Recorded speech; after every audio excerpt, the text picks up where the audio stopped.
Assalamualaikum warahmatullahi wabarakatuh. Perkenalkan, nama saya Indah Safitri dari kelompok 4 dengan mata kuliah psikologi dengan NIM 2130304021. Izin menyampaikan hasil makalah kami, yaitu dengan judul Classical Conditioning Operan dan Cognitive Tearning Penerapannya di Perpustakaan. Baiklah, pada part pertama saya akan menjelaskan tentang apa itu definisi pengkondisian klasikal. Di sini dijelaskan bahwa orang yang pertama menemukan tingkah laku itu dikondisikan tidak lain adalah Ivan Pavlov. Beliau adalah seorang ahli fisiologi di Rusia yang mengartikan bahwa tingkah laku sebenarnya adalah rangkaian rangsangan yang terjadi setelah adanya proses conditioning, di mana rangsangan itu dihubungkan dengan rangsangan yang tak lain dan tak bukan lama-kelamaan akan dapat dihubungkan dengan rangsangan lainnya. Di dalam classical conditioning ini ada beberapa prinsip-prinsip yang perlu diterapkan, yaitu yang pertama, penghapusan dan pengulangan spontan respon. Yang kedua, generalisasi dan diskriminasi. Dan pada poin selanjutnya yaitu tentang penerapan pengkondisian klasikal. Contohnya yaitu beda buku. Beda buku merupakan kegiatan ilmiah yang berbentuk seminar yang membahas tentang apa saja dari isi-isi buku tersebut, membahas apa dan penjelasan ada di dalam buku tersebut. Tujuan tersebut yaitu kegiatan beda buku ini dapat dilihat dari kegiatan yang diadakan di perpustakaan dalam upaya untuk menarik pengunjung agar ada ketertarikannya terhadap acara seminar tersebut. Contohnya yaitu lomba-lomba yang diadakan, yaitu lomba-lomba yang berkaitan dengan membaca, seperti lomba mengarang, menelusuri informasi, meringkas bacaan, dan masih banyak lain laginya. Sekian dari saya. Pada poin selanjutnya akan dijelaskan oleh rekan saya. Terima kasih.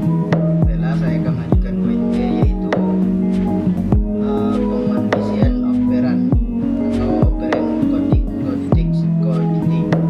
Satu, definisi pengkondisian operan. Teori operan kognitif diciptakan oleh Rufus dan Skinner, lahir pada tahun 1904. Seorang penganut behaviorisme yang dianggap kontroversial. Tahun 1974, Skinner menerbitkan karya tulis yang dianggap baru, yaitu Behaviorisme, di mana tema pokok dari karya tersebut adalah bahwa tingkah laku dibentuk oleh konsekuensi yang ditimbulkan oleh tingkah laku itu sendiri. Operan cognitive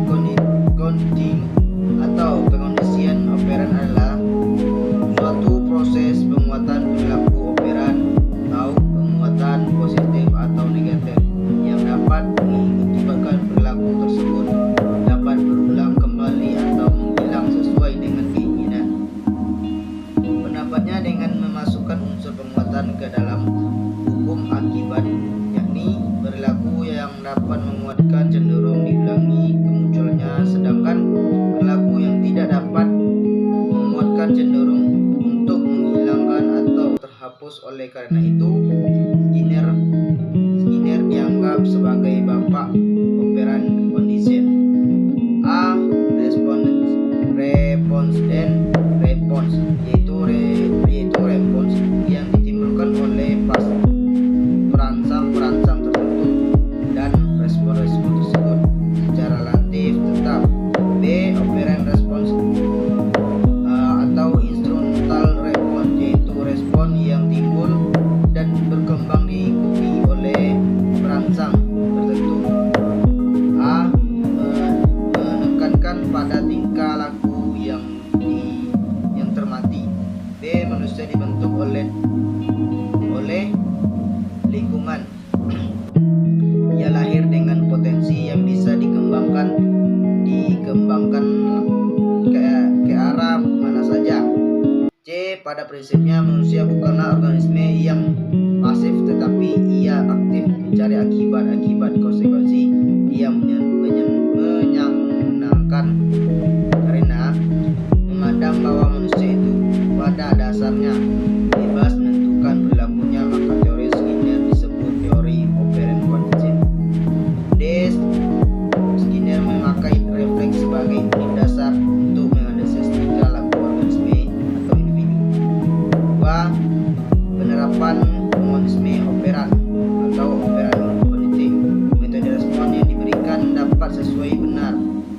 sesuai atau benar atau tidak sesuai atau salah dengan apa yang diharapkan. Respon yang benar perlu diberi penguatan agar orang terdorong untuk ingin melakukannya kembali.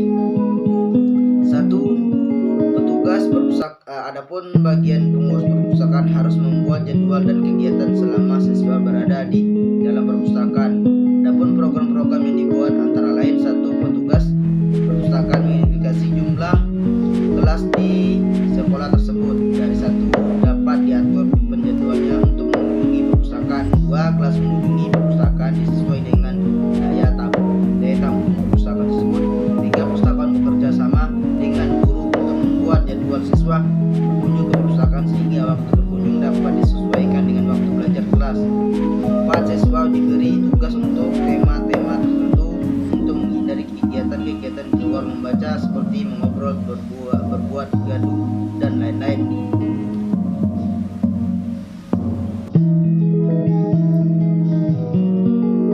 Assalamualaikum warahmatullahi wabarakatuh.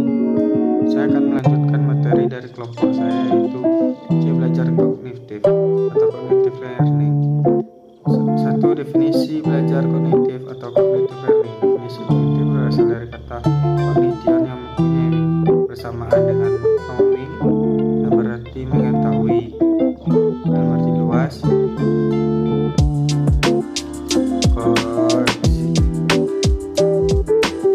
kognisi adalah perluan penataan. Teori kognitif juga menekankan bahwa bagian-bagian dari situasi saling berhubungan dengan seluruh konteks situasi tersebut.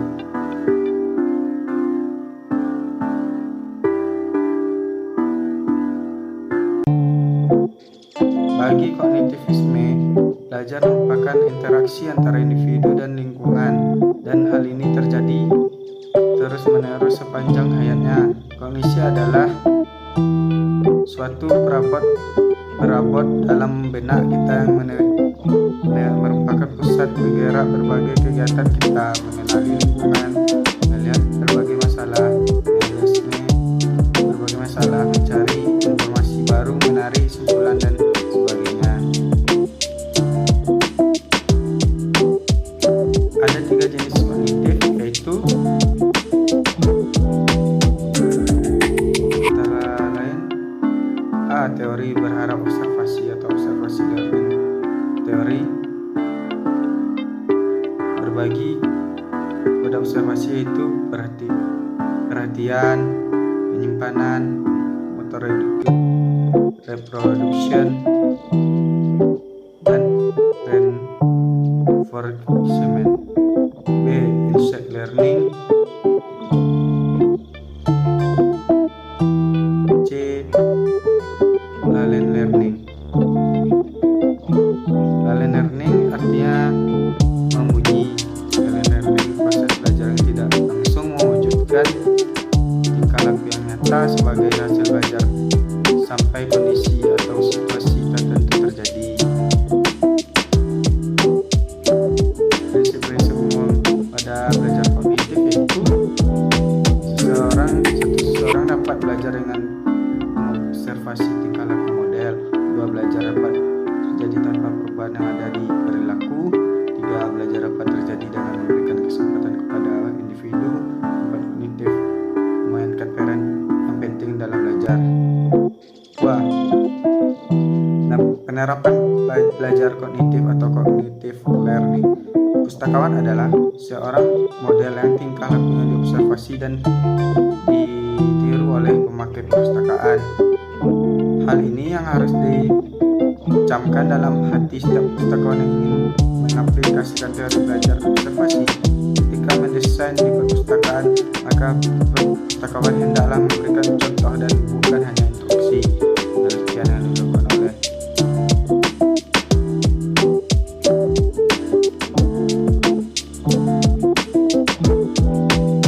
faktor yang mendorong minat baca adalah panutan yang menyukai membaca, yaitu pustakawan. Alhamdulillah itu saja yang saya dapat sampaikan.